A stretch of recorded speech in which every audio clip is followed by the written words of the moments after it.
Messages from the Senate.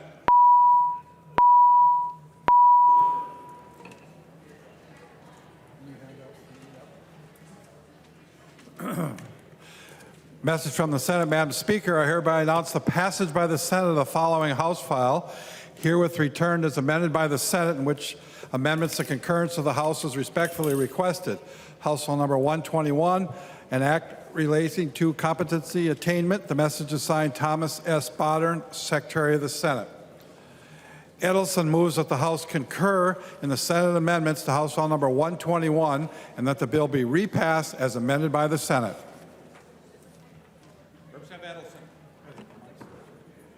Representative Edelson. Thank you, Mr. Speaker and members.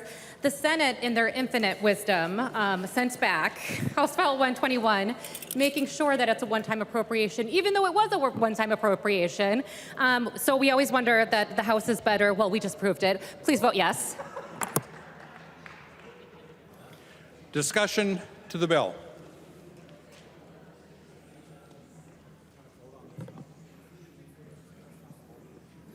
Any further discussion on the motion to concur?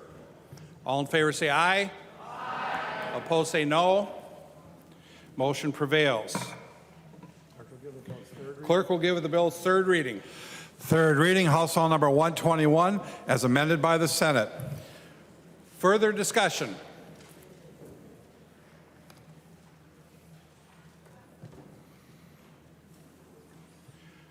The clerk will take the roll.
The clerk will call the members voting remotely.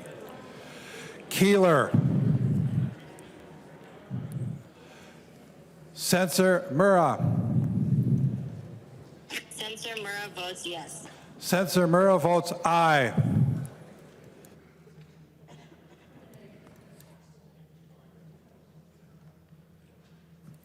The clerk will close the roll.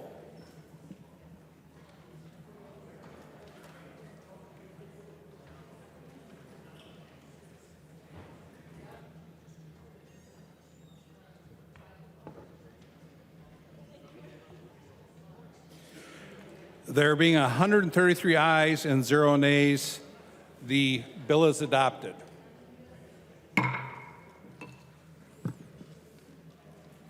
Announcements by the Speaker. Announced by the Speaker, a message from the Senate has been received requesting concurrence by the House to amendments adopted by the Senate to the following House File, House File Number 30.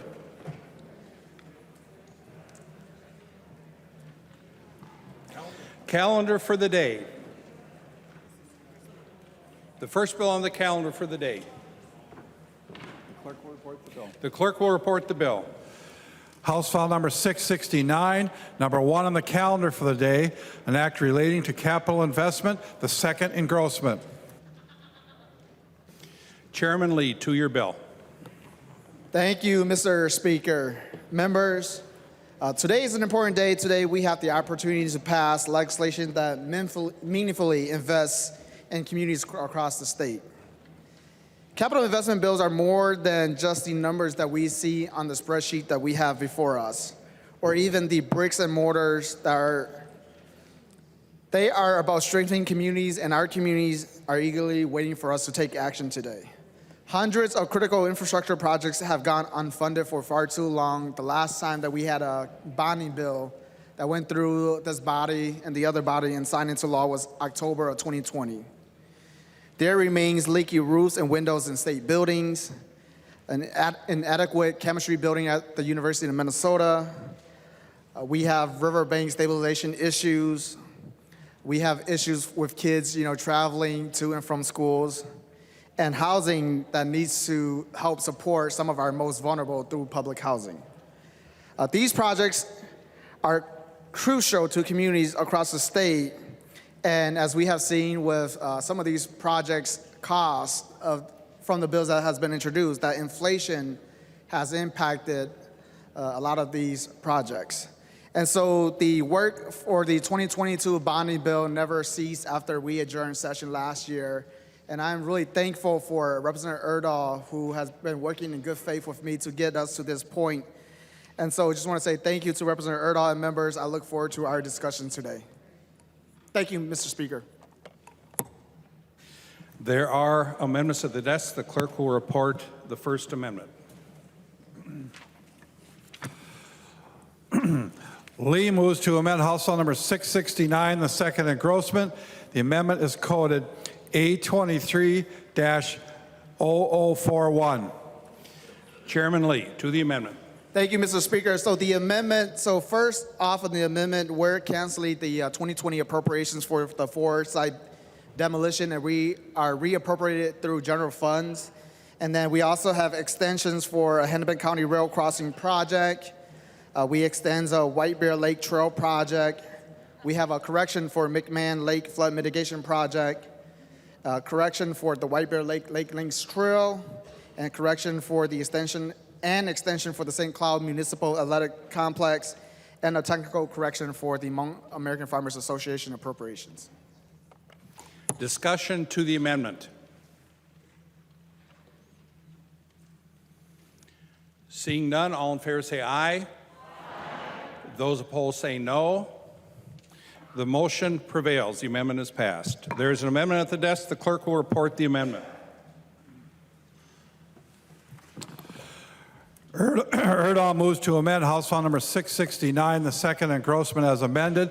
The amendment is coded A23-0052. Representative Erdahl, to the amendment. Thank you, Mr. Speaker. This amendment adds in $90 million of the GOP local projects.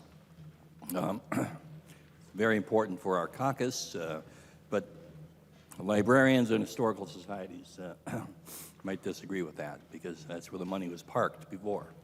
So I would like to move that. I also have an amendment to that amendment. The clerk will report the amendment to the amendment.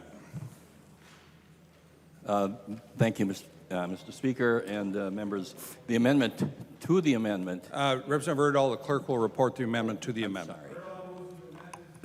Amendment to House File Number 669, second engrossment as amended. The amendment to the amendment is coded A7. Representative Erdahl. Thank you, Mr. Speaker and members. For some reason, I'm getting all choked up today. I don't know what it is. But the amendment to the amendment just is technical language clarifying some items in the bill suggested by MMB.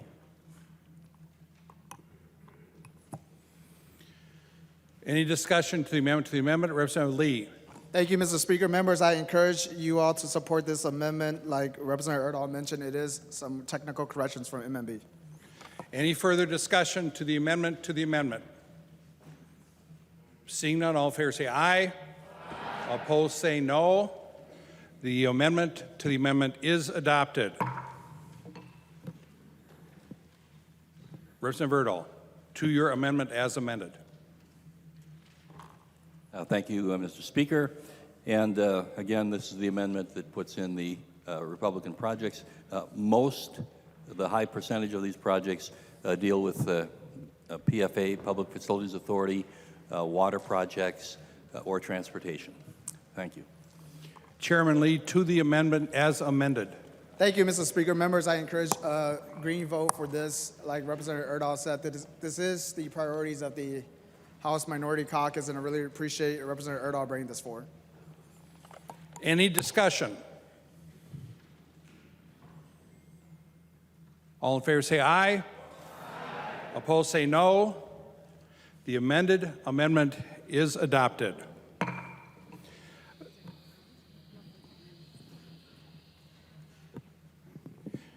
The clerk will give the bill its third reading as amended. Third reading, House File Number 669, as amended. Discussion to the bill. The gentleman from Dakota, Representative Garofalo. Thank you, Mr. Speaker. Would the author of the bill yield for a question? He will yield. Representative Garofalo. Thank you. Mr. Speaker, Representative Lee, thank you for bringing your bill forward today. I'm wondering if included in this bill, included in here, do we have remedial math lessons for the House DFL caucus? Is that included in this capital investment bill today?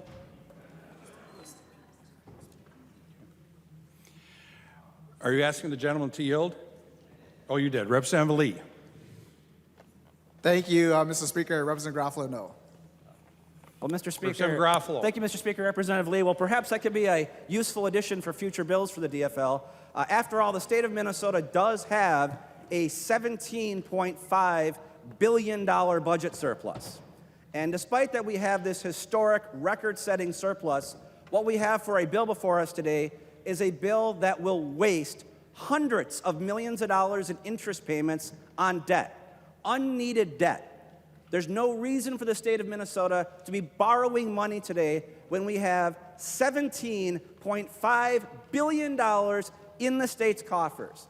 Mr. Speaker and members, the only financially responsible position on this bill today is to vote no. Vote no for reckless spending. Vote no against wasteful interest on debt. Vote yes to make these needed capital investments in cash. Thank you, Mr. Speaker. Further discussion. Representative Hansen R. Thank you, Mr. Speaker and members. This is a strong environmental bill. Prevention is better than cleanup, and we have a lot of prevention in this bill. If you look in the bill, you'll see natural resources asset preservation. We have a lot of old buildings, a lot of old dams, a lot of old things in the environment that are improved in this bill. It has betterment of buildings. That's the Bedora Nursery, starting that up again and getting tree planting going, and the Waterville Fish Hatchery. It provides for dam renovation, flood hazard mitigation. Spring is coming. Lake Vermilion, Canisteo, St. James open pit, a lot of things we've talked about for a long time. This is a strong environmental bill. I would ask for your support for this alone. It has these improvements to our natural resources, to our public infrastructure at state parks and trails, and finally, for every dollar we spend on RIM, we bring $1.7 back to help our communities, our wildlife, and our water. I'd ask for your support. Chairman Hornstein. Thank you, Mr. Speaker and members. This is a very strong bill for transportation. A good bonding bill, a good transportation bill should cover all of the state and all modes of transportation. We have local roads and bridges. We have rail grade safety crossing support, active transportation, and arterial bus rapid transit, a transit program that has bipartisan support. So members, if you're concerned about the state of our roads, and I think we all should be, and improving our transit systems across the state, this is a good, solid bill. Please vote green. The gentleman from Winona, Representative Pulowski. Mr. Speaker, for the first time in a decade, the Higher Education Finance and Policy Committee has reviewed the capital investment bill for its higher education components. The best thing about this bill is the higher education asset preservation. In an era of declining enrollments, it is critical that we keep all of our infrastructure top rate, and this bill is a first step in doing that. I encourage a vote for the bill. The Majority Leader, Representative Long. Thank you, Mr. Speaker. I'll be brief. I just want to first start by thanking Chair Lee and Lead Erdahl for their hard work on this bill over many years. As Chair Lee mentioned, there has not been a bonding bill since 2020, and so this bill has been the product of many years of hard work and a lot of unfinished business that needs to get done. This bill is about helping our aging infrastructure, safe drinking water, improved utility systems, improved transportation, and investments in higher education. It will mean jobs. It will mean local projects that are important to all of our communities.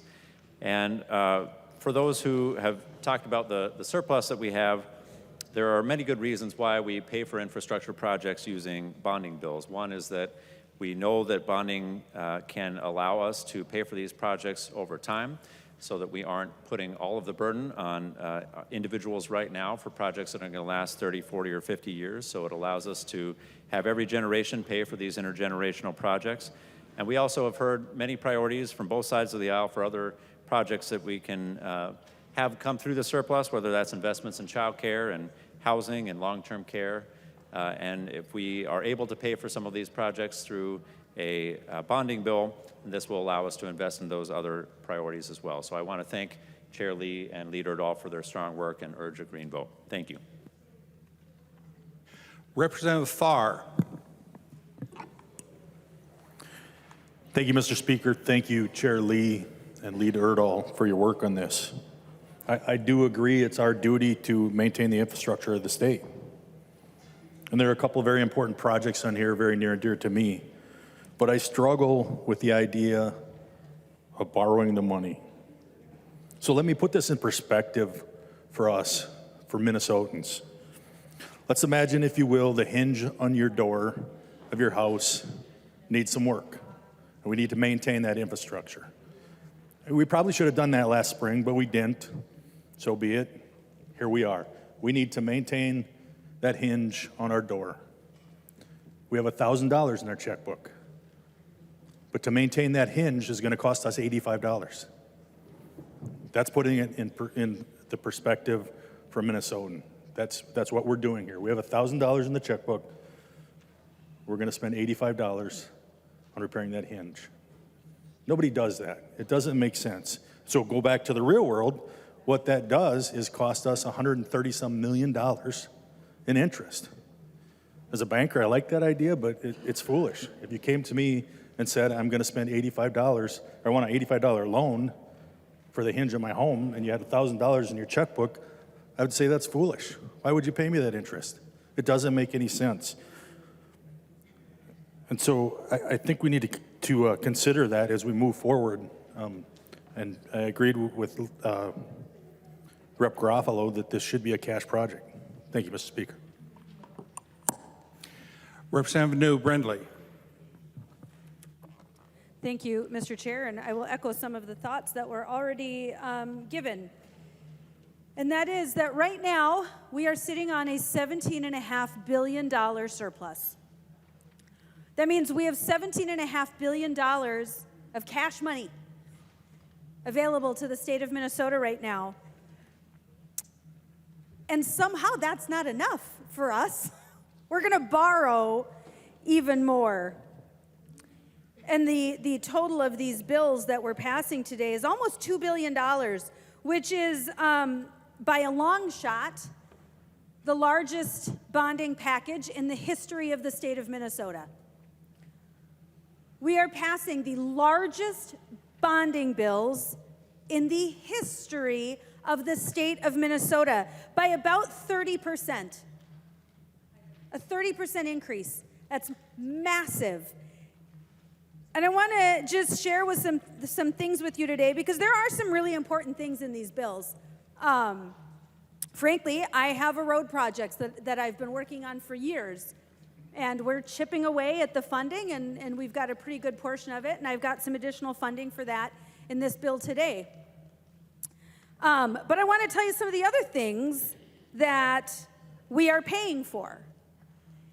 And when I talk about how we are paying for it, I want to make sure that we're clear what this means. By passing this bonding bill right now, it means that we think that every single person in the state of Minnesota should be on the hook to pay for these individual projects. Now, we all agree that there are certain projects that should happen for, right? We need good roads. We need water infrastructure. We need wastewater infrastructure. We need to maintain buildings that we've already built and keep them in good repair. In fact, let me tell you, I was so angry when I sat in our Rules Committee at the end of last year and was told about all the projects on the state office building that we had neglected for years. So instead of taking care of all of those projects over the years, that asset preservation that would have been appropriate, instead we are now paying for, I forget what the number is, $500 million for the House Legislative Office building. And it's because we didn't take care of our assets. So we understand that there are some really important things that we should do. But let me tell you some of the other things that we think that every member, every citizen of the state of Minnesota should be responsible to pay for historic building facade grants in a community. We think that every citizen in the state of Minnesota should be responsible to pay over $8 million to plant trees across the state.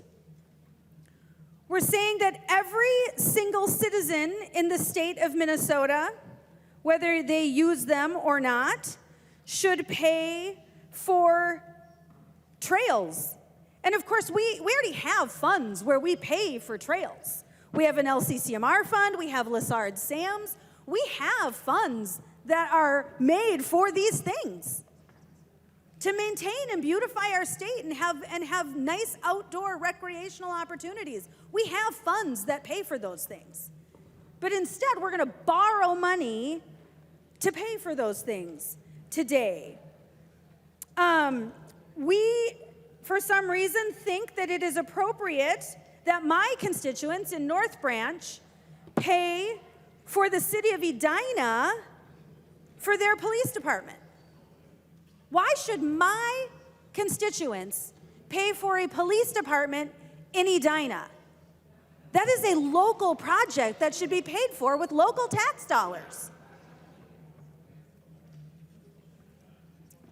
Why should my constituents in North Branch, who do not have such a facility, pay for a wellness center in some other city? Why should my constituents pay for someone else to have a swimming pool or a sheet of ice or whatever it may be?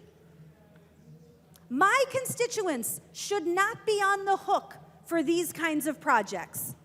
And no one in the state of Minnesota should be on the hook for borrowing money when we have a $17.5 billion budget surplus. This is the most irresponsible bonding bill I have ever seen. At almost $2 billion, a $2 billion bonding bill, when we have a $17.5 billion surplus. This is irresponsible. Again, we should take some basic math into account, as Representative Garofalo said, because as I have a good friend who is a mathematician, but she likes to say, well, it's not magic, it's just math. The reason we should vote no on this bill today is not magic, it is just math. $17.5 billion, and we're going to borrow money. This is bonkers. Representative West. Thank you, Mr. Speaker. I serve on the Capital Investment Committee, and it has been a great experience working on this bill with the chairman, who on the first day I said I appreciate his fair-mindedness, and I was not kidding. This is a fair bill. This is split evenly on partisanship. It's split evenly across the metro area and greater Minnesota. And we are constitutionally obligated as a state to take care of our state assets. You know, if we're going to build something, we have to take care of it. It's common sense. And the Minnesota Constitution directs the legislature to do so. I think this is the right bill. Not only that, there's some things that I wouldn't like to see in it that I'd like to see removed or put something else in. But we have people in this state that not only can they not drink the water from the taps in their house, they can't even bathe in it. And if you're one of those people sitting at home, it would drive you nuts to have that not be taken care of, because it's the government's responsibility to provide safe and clean drinking water for their citizens. I think every single person in here agrees with this. So looking at this bill, there's so much put in for wastewater around our state to ensure people do not have to live like that any longer, and to prevent that from happening in other communities around the state. So I think this is a fair bill. It's a good example of a bipartisan work that we did on the committee. It was split evenly, and regardless of how you vote on it, I can see why you wouldn't, but this bill is a fair bill, and it has earned my vote. The gentleman from Isanti, Representative Dowd. Thank you, Mr. Speaker and members. We find ourselves here 2 months into the legislative session, a rapid pace. For those of you keeping score at home, Democrats have already, before we have a budget resolution that determines how much money each committee gets to suspend or give back in tax relief, Democrats have already spent $2 billion of the $19 billion surplus. And I say 19, it's actually greater than 19. If you take the money that we spent in the current biennium, we will have more than 19 billion new money to spend in the next biennium. And I say spend because here at the Capitol, unfortunately, we call tax relief spending as well. So certainly, I think Minnesotans expect in this time, when Democrat, with record Democrat inflation, 8% year over year, people paying more for their gas, more for their groceries, and Democrats are on a spending and now a borrowing spree. So $2 billion, if you're keeping score at home, $2 billion already in spending, a little more than that. This bill now, $2 billion in borrowing, so we're not just, this is over on top of the $19 billion surplus. $2 billion of borrowing and zero tax relief. Zero money for you, Minnesotans, zero. So if you're keeping score at home, Democrats' priority is to bring a bill to the House floor to borrow $2 billion when we have more than $19 billion surplus. They've already spent $2 billion of that.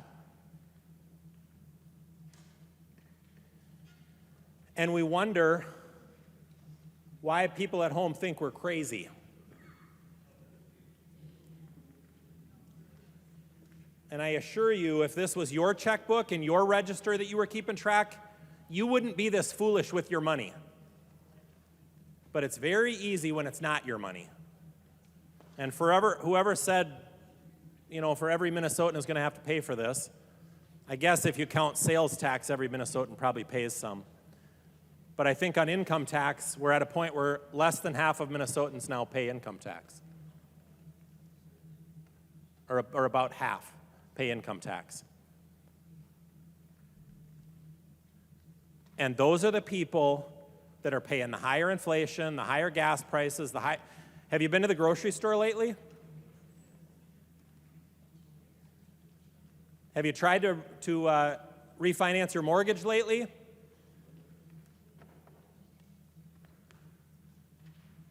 I can't believe how much groceries are. I'm just one single guy. And I buy for my dog, too, I guess. She eats human food now. But I can't believe how much the groceries cost. Have you tried to refinance your mortgage or buy a house? Housing prices have come down a little bit, not a lot yet.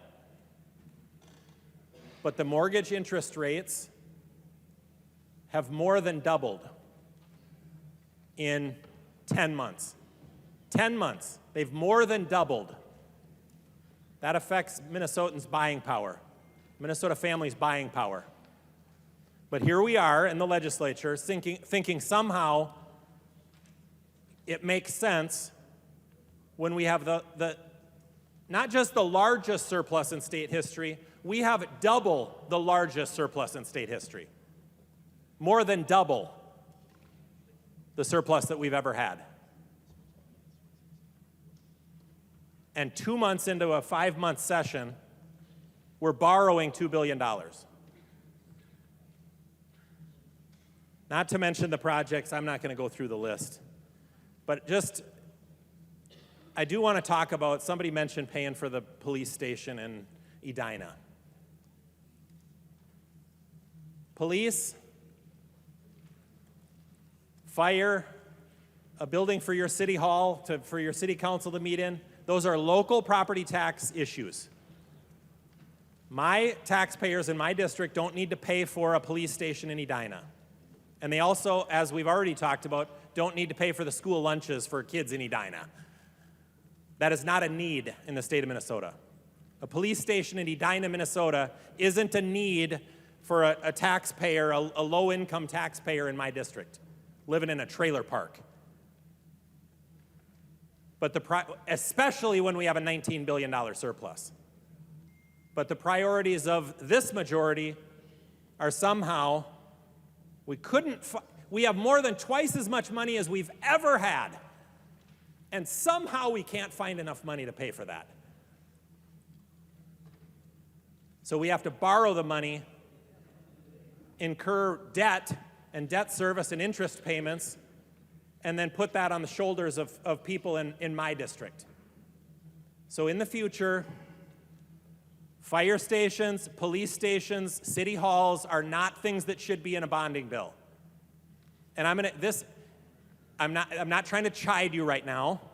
Just pay attention. I'm going to do you a favor. Because if you put one in, there's a whole hallway of people out here who will go out and talk to every city and every county and every township in the state and put them on contract, because they'll go to those cities and say, well, you gave it to Edina, and if you hire me, I can get you one. And your office is going to be inundated with lobbyists coming to ask for city halls, fire stations, and police stations. It's just about as logical as saying that local government aid or county program aid is tax relief. Never in the history of the state has giving LGA or CPA, county program aid or local government aid, reduced property taxes. That's spending. That's taking state tax dollars and giving them to cities and counties. We already do that. I can't remember the number to the city of Minneapolis in LGA. Is it 90 million? Somebody nod? 50 million, 90 million? I can't remember. And a city that has, 60% of the police officers that they should have, and we still have to pay them money from the state. And they get all that commercial property tax that my district doesn't get. But my district still has to subsidize the city of Minneapolis. You see a problem yet? What we need to do as a legislature is get back to the basics. Let's provide the things that are outlined in our Constitution, which is a good education. Let's provide public safety. Let's make sure that we provide the road and bridge infrastructure. And I think lately we've seen a big need for water infrastructure, both wastewater and drinking water infrastructure. I think if you had a bill that stuck to those things, you'd probably have a unanimous vote out of here today. But unfortunately, when we stick the pork projects in, you lose a bunch of votes. And especially at a time when we've got twice the largest surplus we've ever had in state history. But Minnesotans are watching. Minnesotans very, very narrowly put Democrats in charge of this state, but they are watching at home. They're watching what you're doing.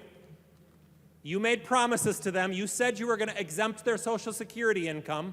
Now the little buzz around the Capitol is that's not going to happen because you can't afford it. You can't afford all the spending that you want to do and still exempt Social Security income. And the proof of that is that we're borrowing $2 billion today. So Minnesotans who voted for Democrats, thinking this was going to be a good thing, listening to their promises about exempting Social Security income from state income tax, take heed, because the evidence of borrowing $2 billion when we have twice the largest surplus we've ever had in state history should be all the evidence you need that Democrats are absolutely going to break their promise to you. And I'm going to keep a little tally sheet back here at my desk. Every time they break their promises and lie to Minnesotans, I'm going to keep track, and then I'll remind you of it throughout the session. Members, I think you know where I stand. There isn't anybody in here who should vote for this bill. Nobody. So please vote no. Let's show a little restraint, a little common sense. Let's get down to the work that's defined in our Constitution and the work that we know Minnesotans want us to do. And let's put that money back in Minnesotans' pockets where it belongs. A surplus means we're collecting more money than we need to operate state government. That money belongs to Minnesotans. And I'm reminded by, I don't know whose quote it was, that government can only spend money that it first has taken from one of its citizens. Think about that while you're spending their money instead of taking the surplus that you have and giving it back to them like you promised you were going to do. But luckily, taxpayers have a few of us here that are going to stand up every day on the House floor and remind them of the promises you made and the fact that you're not living up to them. I hope you look forward to those little speeches, too. Thanks, members. Please vote no. Before I go to Lead Erdahl and Chair Lee, is there anyone else who would wish to speak on the bill? Representative Heinzman. Thank you, Mr. Speaker.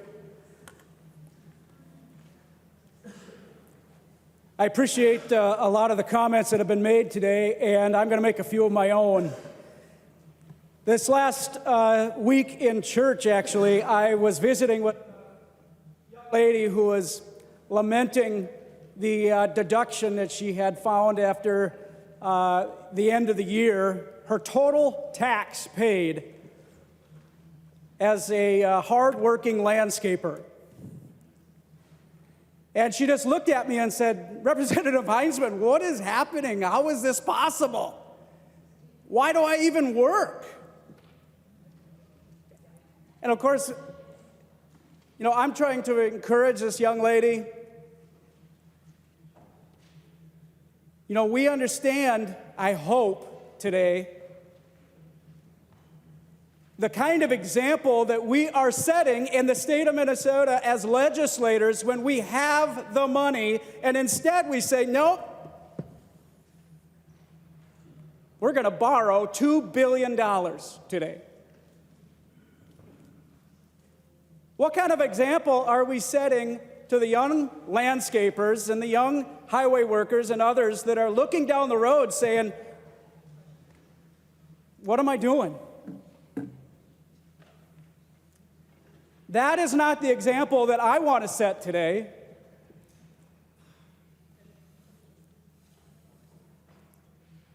And don't kid yourselves, members. The state of Minnesota is watching. The young kids, the hardworking folks around the state, they want to see us responsibly handle a $19 billion surplus.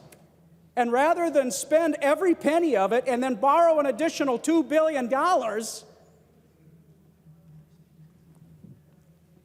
we have an alternative. I would advocate for that today. Let's set an example for Minnesota's hardworking taxpayers. And as Representative Dowd was just mentioning moments ago, on the other end of the spectrum, those that are counting on us to do the right thing and exempt their Social Security benefits from state income tax, that's not a priority today. Today, the priority is borrowing $2 billion. No, they're not.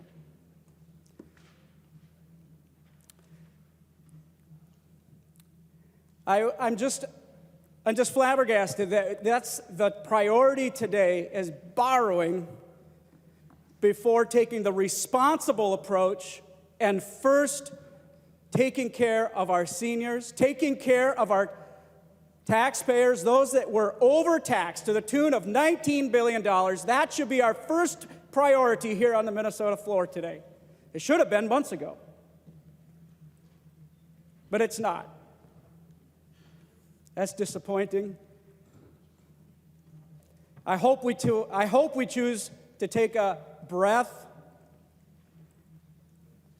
and give this process the opportunity to make or take a different course. I have a feeling that's not going to happen, but I hope that it doesn't move forward as it looks like it might today.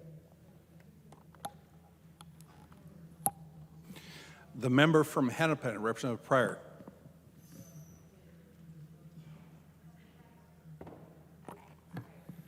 Like I said, the representative from Dakota, Representative Ryer.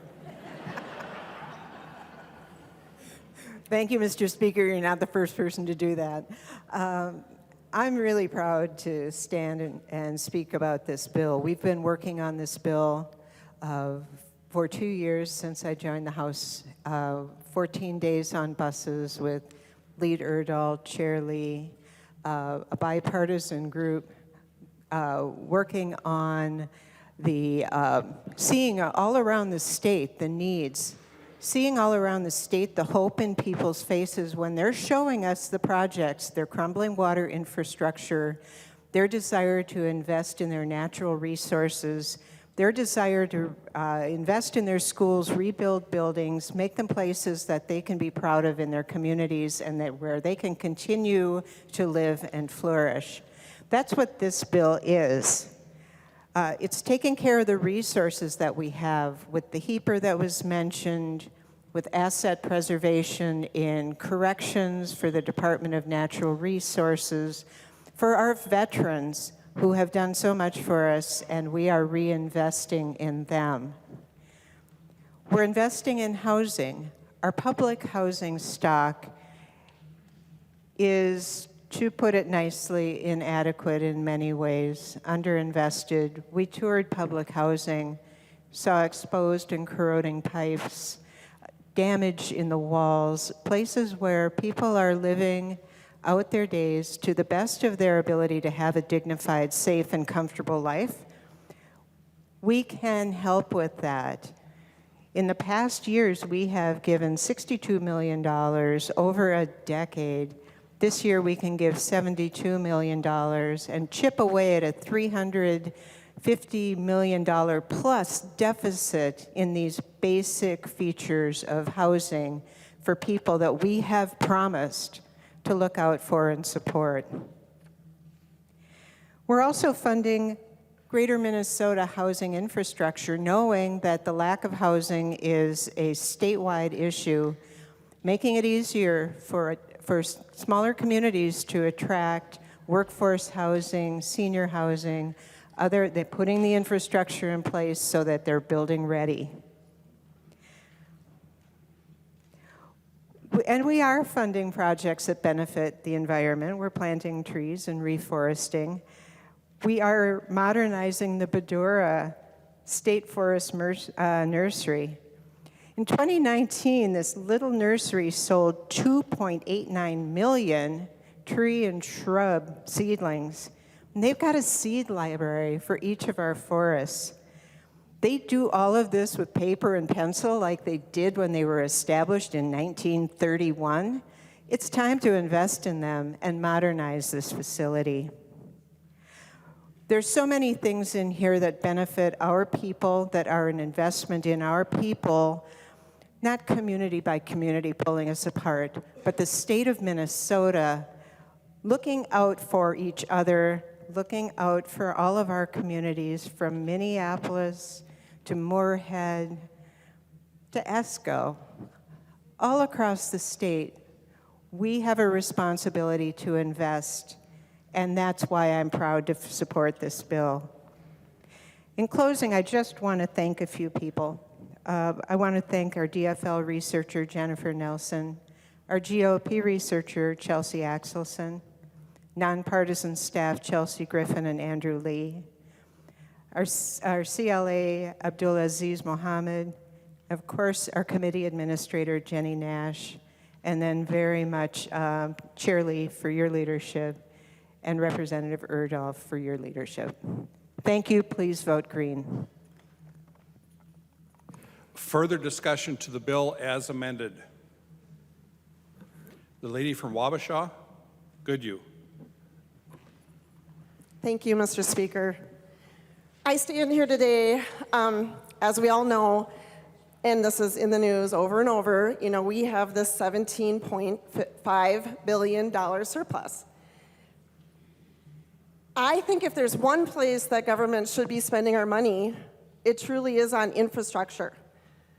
It is truly on the basic needs that's going to benefit everyone in roads and keeping up our buildings, because that is financial responsibility. We need to be fiscally responsible with our dollars. However, right now, today, with this $17.5 billion surplus, that's not enough, Minnesota. Our surplus is not enough. And that is just so disappointing to sit in this body and to see that we are going to borrow with bonding on projects that Minnesota absolutely needs. I think it's fair to say, watch what people do, not what they say. And I hear over and over, we are supporting environmental causes, so we should applaud that. We are supporting housing, so we should applaud that. We are supporting the veterans, so we should applaud that. And yet, we can do every one of those things and not borrow a dollar, not borrow a dime. The other day in my committee meeting, I referenced our government as a business, which then some of the Democrats said later, we are not a business. I know we are the government, and yet the taxpayers expect us to run this like a business. A business and a household at the end of the day has to balance their spreadsheet. At the end of the day, a household and a business does not usually say, we're just going to keep on borrowing, we're just going to keep on going in debt, and that it doesn't matter. It does matter. The little secret, Minnesota, is even with a $17.5 billion surplus, it's not enough for the Democrats. Why? It's not enough money because if they pay cash, the dirty little secret is they're not going to have the extra money to spend on all of this other huge list of things that they are ramming through this legislative session. That's the secret, Minnesota. $17.5 billion surplus is not enough money for the Democrats who are spending out of control. I support infrastructure. I support our communities. And yet, I support fiscal responsibility, and I bet if you poll, 90% of our Minnesotans would also say the same thing, that they would support paying cash on this bill and voting no to this bonding bill. Thank you.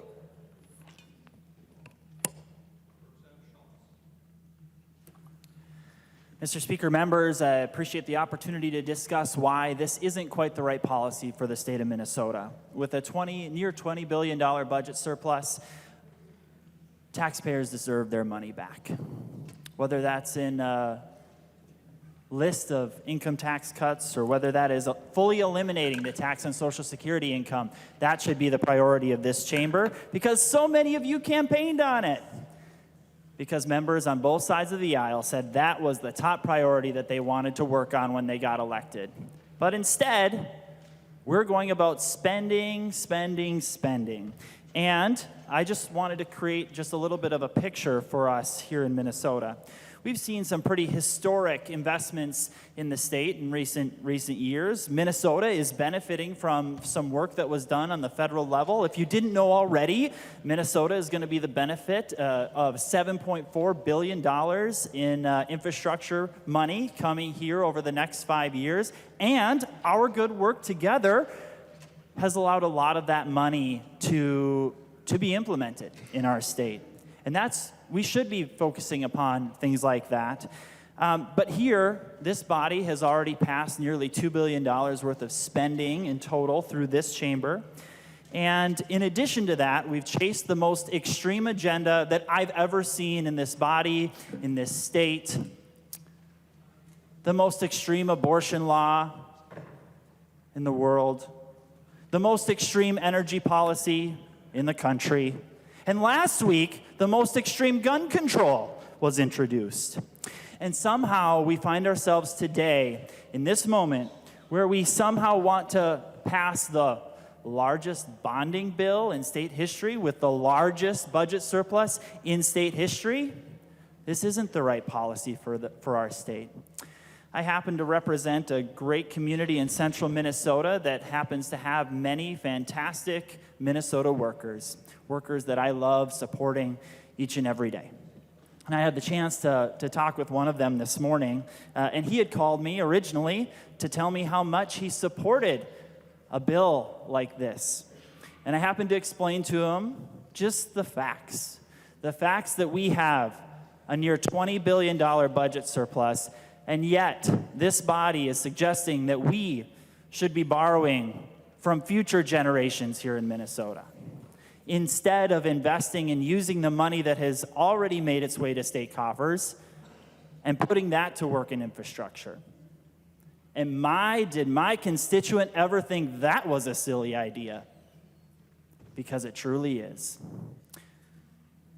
We can put Minnesotans to work by investing using the money that's already in our state coffers, in the budget surplus. And unfortunately, that's not the decision before us. Instead, this body is so excited to chase headlines around the biggest, the most extreme, and policies that are going to set our state back in the future. I encourage a no vote on this bill. The gentleman from Itasca, Representative Igo. Thank you, Mr. Speaker. I just wanted to speak to this bill today because obviously it's been being worked on a while and there's a lot of different opinions in the room today. I will start and say I wish the bill was cash. I think everyone on our side wishes the bill was paid for with cash today because we have that opportunity. But I did want to point out that there are some good things in this bill, and I do want to appreciate the work that was done bipartisanly on that. Because I think we heard a lot of discussion here today about how politics has been very polarizing, but I think the work that was done on this bill did come together and show a little bit of unity, and that's what Minnesotans want. So if we could use that message and couple and start moving that forward toward the rest of session, I think that would be good. I think one of the really good things in this bill is talking about all the money that's in there for our roads and bridges, especially for townships and smaller local governments. As someone that represents those communities, it's very, very important that those dollars are there to leverage so that those communities can take care of the roads, take care of our infrastructure. That is important.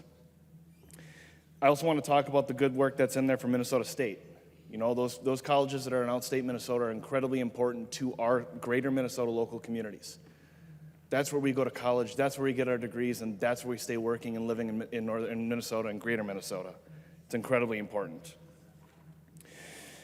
So moving forward on this bill today, and I don't want to say too much because I know we're all trying to get through this and there's still others to speak, but there are good things in this bill and I do appreciate that. I hope it can move forward and we can continue this bipartisan work that listens to both sides, that takes amendments like we did today.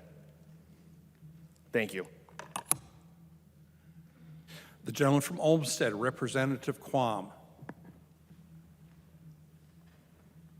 Thank you, Mr. Speaker. Would the author of the bill, Chair of Committee, answer a question? He will yield. The gentleman no from idea- Olmsted. Thank you, Mr. Speaker.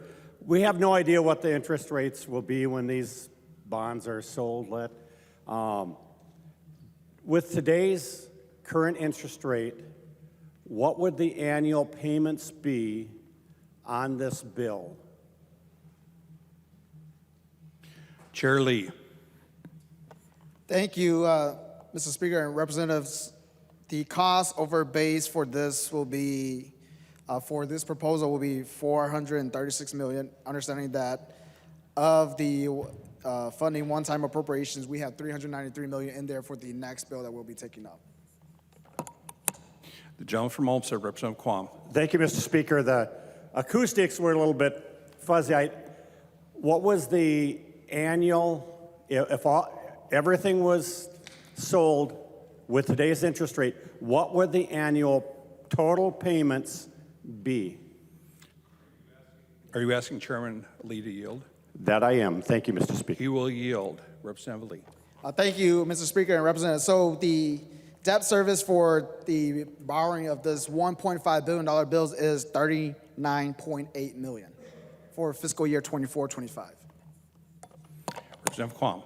Thank you. I guess when I think of payment, I think of interest and principal, and I think you just quoted me back what the guesstimate on the interest was. When I'm looking at the budget going forward, what are the total payments annually? And I can do that multiply times two in my head if he would yield. The gentleman will yield. Representative Lee. Representative Quam, were you finished with the question? Chairman Lee. Thank you, Mr. Speaker. And so, Representative Quam, maybe I'm not understanding your questions. Like I said, the cost for the debt service for this $1.5 billion proposal is $39.9 million. Representative Quam. Thank you, Mr. Speaker. I guess I'll find out offline, sit down and we can have a chat. When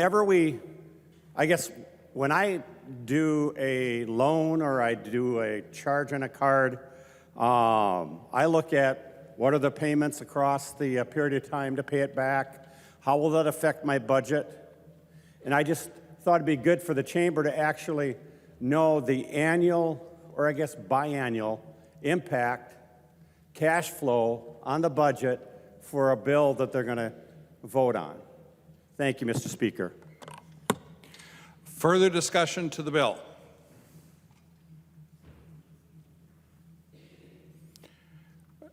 Lead Erdahl.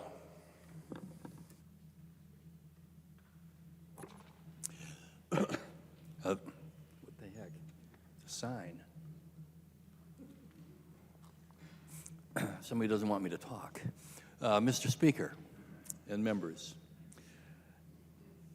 first I would like to join Representative Ryer in thanking those that she thanked. I want to particularly highlight Chair Lee for his work on this and for his fairness. I'd like to particularly thank two staff people, and that's the DFL-CA, Jenny Nash, and also my Republican researcher, Chelsea Axelson. Thank you very much. One item I'd just like to, I keep hearing $2 billion that we're borrowing here. And, I think it's 1.5. So in my world, $500 million is still a big chunk of change. And so it's 1.5, not 2. The other money is cash that we may be considering after this bill. Now, certainly, if we ran the place over here, this side of the aisle, we'd do some things differently. We likely would do an all-cash bill. But we don't run the place. And so faced with the realities that we have, we're trying to support the best possible bill we can. And I think we've come a long way toward doing that. So why do we bond? To address the needs of Minnesota's infrastructure. If we fail to do so, what is the impact? The needs will remain. Someone is going to have to pay for them. If the state of Minnesota is not helping through bonding and low interest rates, local property taxes are going to go up to pay for them. Somebody is going to pay for the needs of the property of the state of Minnesota and that the public owns. Now, we live in unique times. We didn't do a bill the last biennium. We have a large surplus, but we still have billions of dollars in requests more than we will be spending. There's a great need, and the need remains and will still be there after this bill is done. Bonding returns money back to the people. More than a lot of the things that can be done here in this legislative session. Again, if we ran the place, we probably would do it differently. But this is one way that money does go back to the people through taking care of the infrastructure needs and keeping down property taxes. Minnesotans want clean water. They want a good transportation system for personal travel and for a vibrant economy. Now, we've been working on this for almost 2 years. We need to get it done. Now, some may think that I've been obsessed with getting this done. Actually, my wife thinks that. But if obsession means being totally committed to addressing the infrastructure needs of Minnesota, I'm guilty as charged. If it means doing our utmost for clean water and good roads, I'm guilty. And I will vote green on this bill. Thank you. Chairman Lee. Thank you, Mr. Speaker, and thank you, members, for the discussion on the proposal before us today. Just want to echo Representative Erdahl and Representative Ryer in thanking all of our staff. Mr. Andrew Lee with House Fiscal, Chelsea Griffin with House Research, Chelsea Axelson with GOP Research, Jen Nelson with DFL Research, Abdul Aziz, my new committee legislative assistant, Ms. Jenny Nash, our committee administrator, who is in charge of putting together our committee hearings and also the tours that we have gone on for the last few biennium and that we will continue to do so this fall. I also want to thank two of my former legislative assistants who is no longer here with us today. Joel Chesky, who was with me in 2021, Blake Wilcox, who was with me in 2022. I also want to thank Representative Ryer, Vice Chair for this session, and also former State Representative and Chair Mary Murphy, who has shown me the rope and mentored me and putting together a bonding bill that really is reflective of the entire state of Minnesota and really having a process, whether you're a Republican, whether you're a Democrat, that we need to see and hear from all Minnesotans so that we can have a product that's reflective of the entire state. Members, even if you can't draw a line from this bill directly to your home, we're investing in projects, jobs, resources, and institutions that have the ability to touch the life of every single resident of our state. And I just wanted to quickly share a story that I recall in the last tour that we have in the fall of 2021. This was over at Pine Tech Community College in Representative Nathan Nelson's district, where as we were going through the school visit, I took a side step and saw one of the students that was working on a minivan. And I asked the student, why do you come here? What's the purpose here for you? And he responded that, right now he's going through the mechanic program because in his region he see a need for people to service cars for people with disability. And in my, mind, I never would have thought that, this is something that's so critical for all of us, but I think that just shows you the impact that for all of us, whether that's, investing in our higher education institutions or some of the issues that were brought forth today. What we do here does matter for the entire state of Minnesota. And so just a reminder for all of you that the work that we have in front of us today is a result of the work that we have through the 2021 session, 2022 session, and the bonding tours, traveling over 2,300 miles with the speaker up there, with Representative Erdahl and everyone else. And so, Representative Erdahl, I do want to say thank you for your partnership and collaboration in this, and for you always reminding me about being a statesperson, and we should not think about whether this is for a Republican district or a Democratic district. Members, we have a good product in front of us today. I urge your green vote. Thank you, Mr. Speaker. Any further discussion? Seeing none, the clerk will take the roll. But before we vote, members, this takes a supermajority of 81 votes, and we do have 2 remote votes. The clerk will take the roll on the bill as amended.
The clerk will call the remote votes. Keeler. Keeler votes aye. Keeler votes aye. Censor Murrah. Go ahead. Censor Murrah, aye. Censor Murrah votes aye.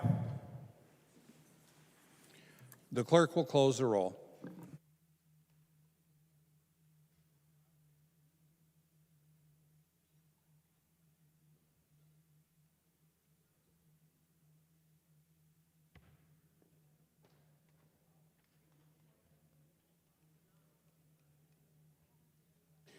There being 91 ayes and 43 nays, the bill as amended is passed and its title agreed to. The next bill on the calendar for the day, the clerk will report the bill.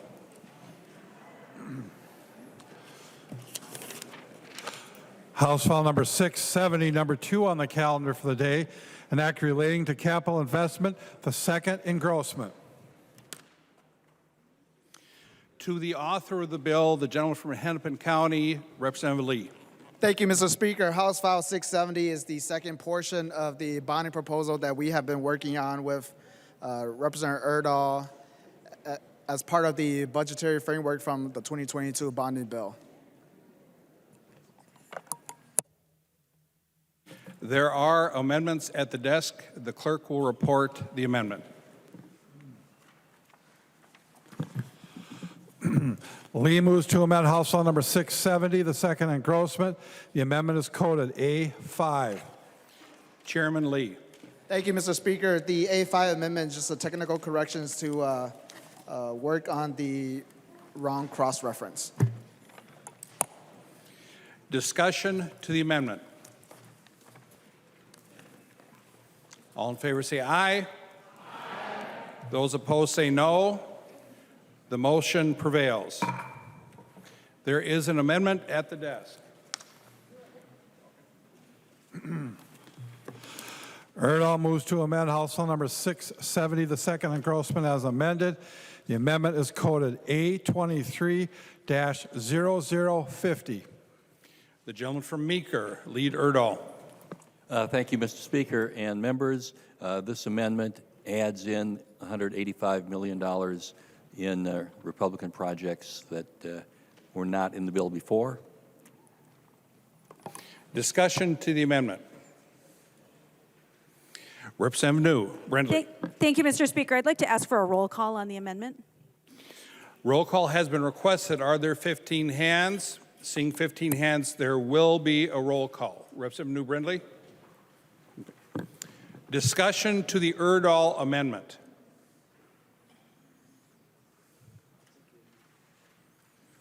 The clerk will take the roll on the amendment.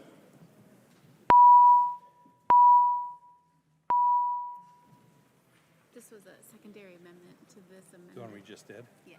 He passed. Secondary amendment to this one.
The clerk will call the remote voters.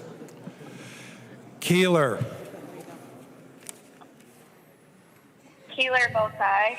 Keeler votes aye. Censor Murrah. Censor Murrah votes aye. Censor Murrah votes aye.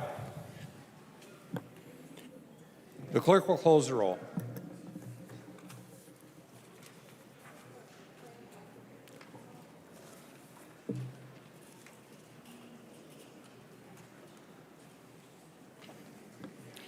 There being 126 ayes and 8 nays, the amendment is adopted. Majority Leader Long.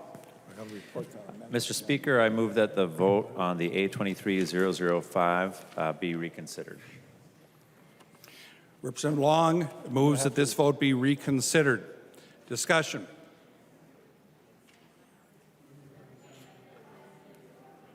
We didn't do the amendment. All those in favor say aye. Aye. Opposed say no. We now have, the motion prevails. We now have, the clerk will report the amendment. Erdahl moves to amend House File Number 670, the second engrossment. The amendment again is A23-0050. Representative Erdahl moves the amendment. Representative New Brindley. Roll call. Okay. We now have an amendment to the amendment. Igo moves to amend the Erdahl amendment to House File Number 670, the second engrossment. The amendment to the amendment is coded A7. Representative Igo. Thank you, Mr. Speaker. This is just a technical amendment that, after working with state agencies and MMB, we need to put this on the bill today to make sure that we're going to be able to use the funds required for the necessary project, one being the Canisteo Rising Pit Waters project, to make sure that pit waters are contained and remediated so that we don't see any damage done to the surrounding communities. So we appreciate a green vote on all this. Thank you. Any discussion on the amendment to the amendment? Chair Lee. Thank you, Mr. Speaker. Members, I urge a green vote. This is, like Representative Eichel said, a request of the DNR. All in favor say aye. Aye. Opposed say no. The motion prevails. The amendment is amended. We now have the amendment as amendment before us. We have the Erdahl amendment as amended. Representative New Brindley. Thank you, Mr. Speaker. Is there still a roll call in place then on the underlying amendment? If not, I'd like to request one. Representative New Brindley requests a roll call. Are there 15 hands? Seeing 15 hands, there will be a roll call. Further discussion, Chair Lee. Thank you, Mr. Speaker. Members, I encourage a green vote on this. This is the House Minority Caucus portion of the general fund.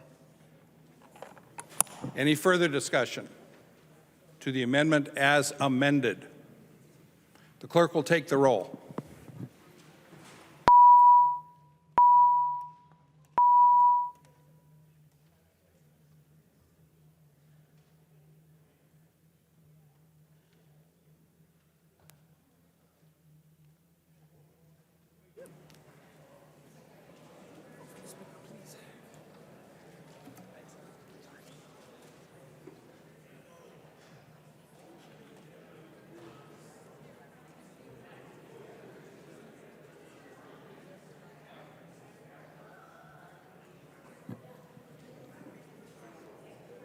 The clerk will call the remote members.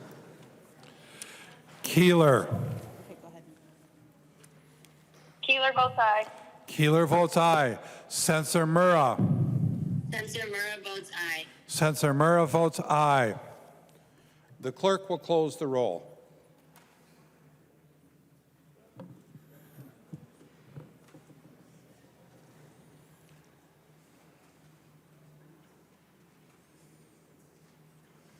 There being 125 ayes and 9 nays, the amendment as amendment is adopted. Seeing no further amendments, the clerk will give the bill its third reading. Third reading, House File Number 670, as amended. Third reading. Discussion.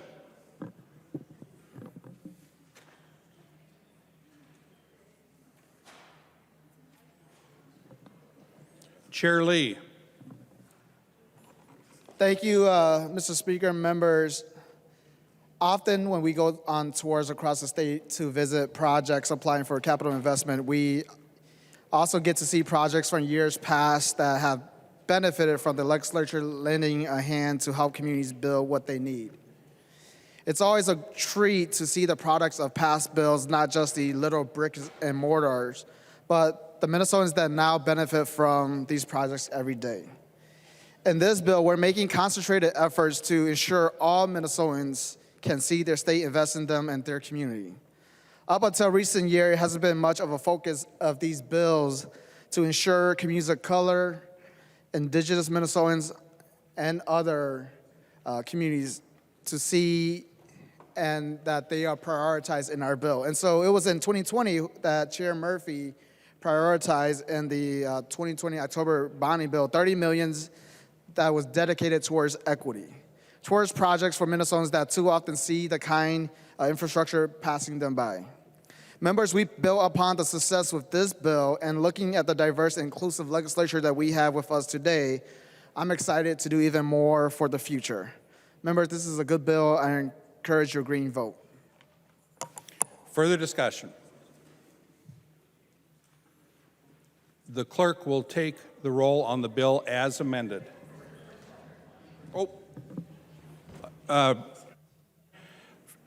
Mr. Chief Clerk, forget everything I just said. Representative Niska.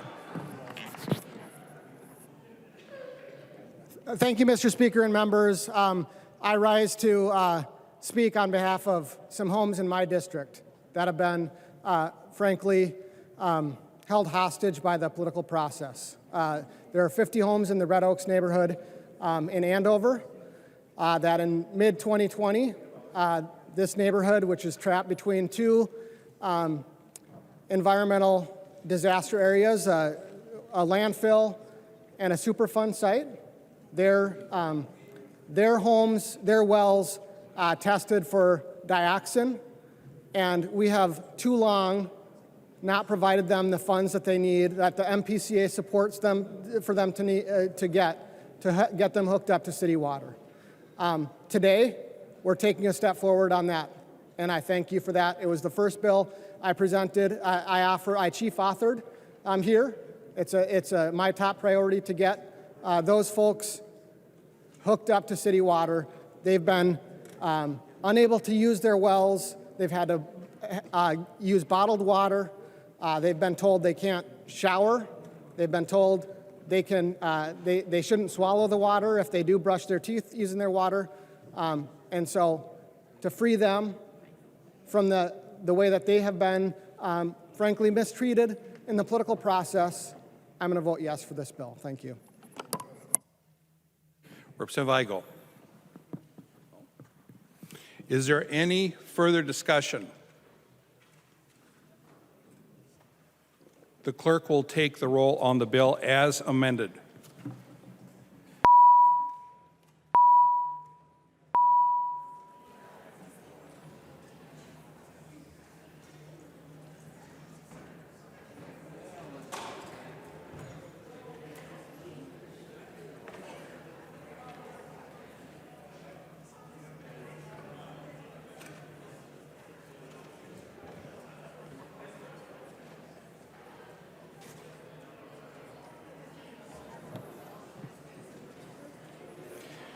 Members who have not voted, please vote.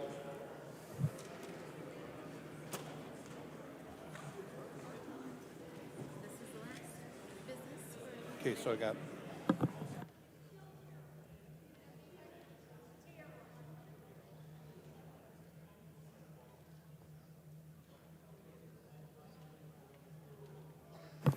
The clerk will call on those members voting remotely. Keeler. Keeler votes aye. Keeler votes aye. Censor Murrah. Censor Murrah votes aye. Censor Murrah votes aye.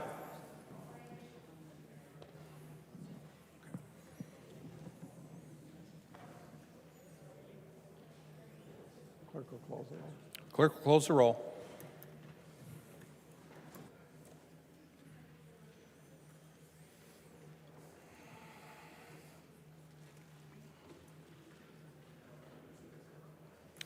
There being 98 ayes and 36 nays, the bill as amended is passed in its title agreed to. Motions and resolutions.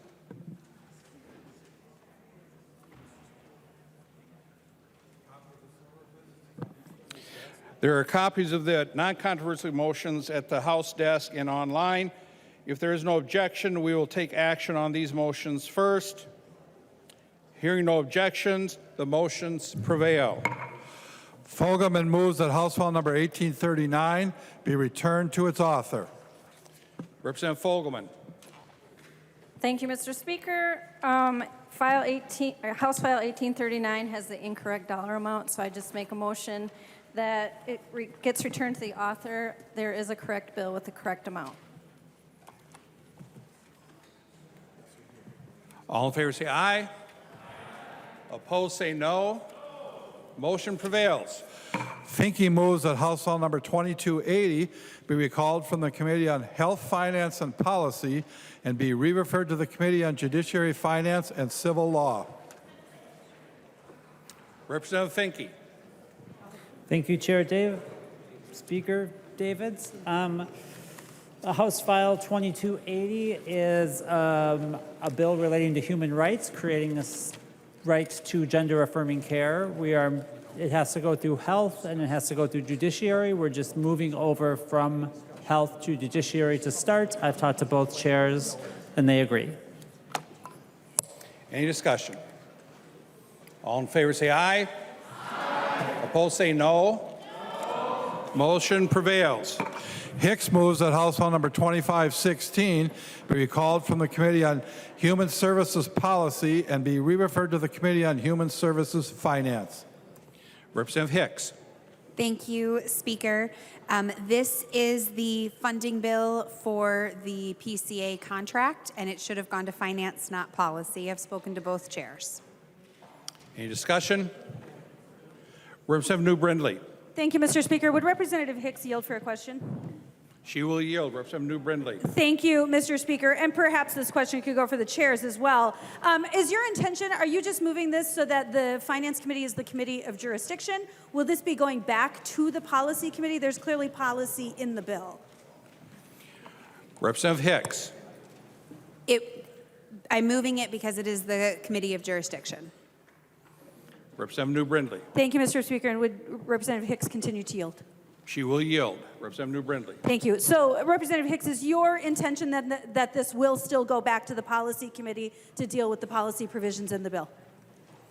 Representative Hicks. At this time, I had not made a decision about that, as the bill primarily is a fiscal in nature. Representative Nelson. Mr. Speaker. Oh, I'm sorry. Representative New Brindley. Thank you, Mr. Speaker. I'm wondering if Representative Fisher would yield for a question. He will yield. Representative Fisher.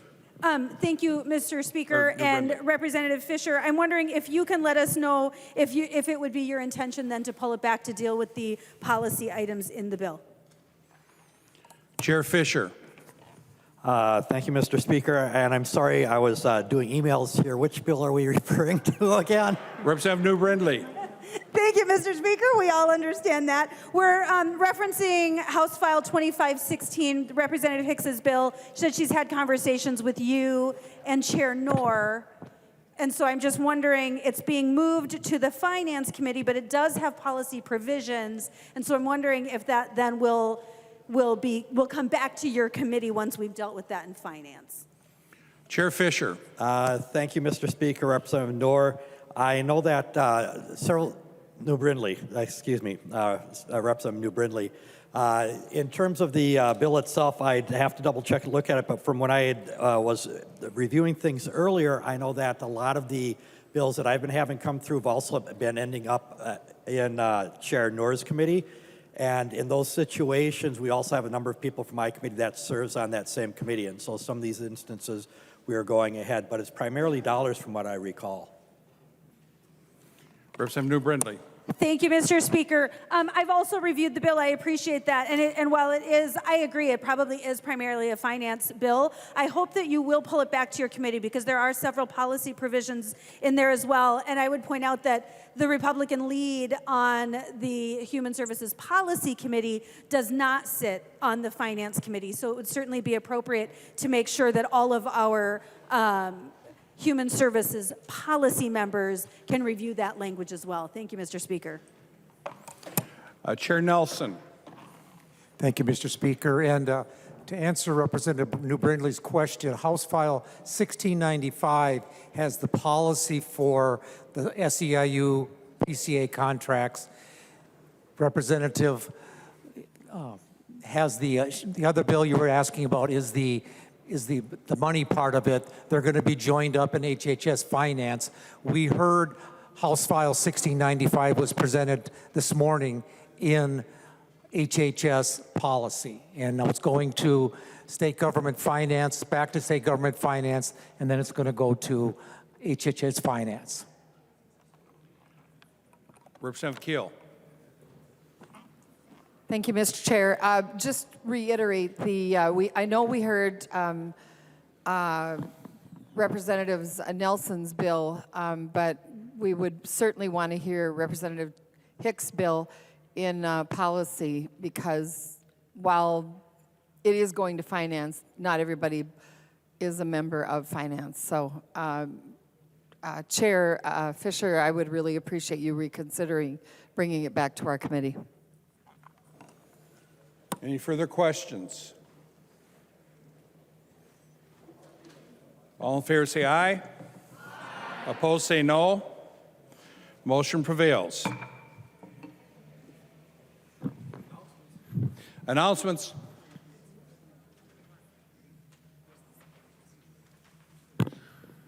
Leader Long. Mr. Speaker, I move that when the House adjourns today, it adjourns until 10:10 a.m. Wednesday, March 8th, 2023. Representative Long moves that when the House adjourns today, it adjourns until 10:10 a.m. Wednesday, March 8th, 2023. All of those in favor say aye. Aye. Those opposed say no. Motion prevails. Majority Leader Long. Mr. Speaker, I move that the House do now adjourn.